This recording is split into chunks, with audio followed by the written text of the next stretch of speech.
আজ 25শে জুলাই শুক্রবার। আজ সকালেই ভারতের ইতিহাসে এক নতুন নজির গড়লেন প্রধানমন্ত্রী নরেন্দ্র মোদী। একটানা বেশি দিন প্রধানমন্ত্রী থাকার তালিকায় দ্বিতীয় স্থানে উঠে এলেন মোদী। টপকে গেলেন ইন্দিরা গান্ধীর নজির।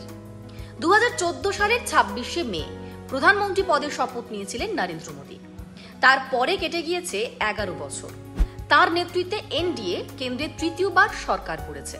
আর শুক্রবার প্রধানমন্ত্রী পদে টানা 4078 দিন পূর্ণ করলেন তিনি। স্বাধীনতার পর থেকে 1964 সাল পর্যন্ত প্রধানমন্ত্রী ছিলেন ভারতের প্রথম প্রধানমন্ত্রী জওহরলাল নেহরু।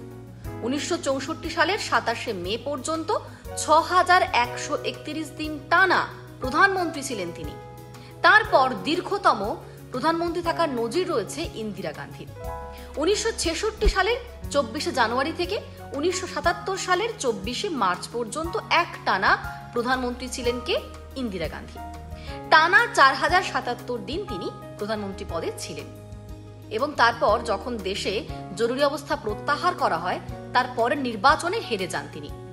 সেই ইন্দিরা গান্ধীকে টপকে গেলেন মোদী।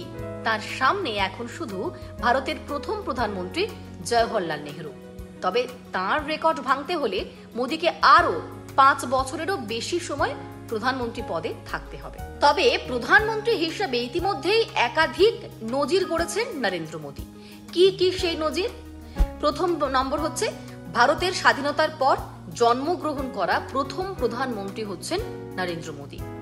দ্বিতীয়, কংগ্রেস নন এমন প্রধানমন্ত্রী হিসাবে সবচেয়ে বেশি সময় ধরে কুর্সিতে তিনিই রয়েছেন। তৃতীয়, অহিন্দি ভাষী রাজ্য থেকে আসা নেতা হিসেবেও দীর্ঘতম সময় প্রধানমন্ত্রী থাকার নজির করেছেন মোদী।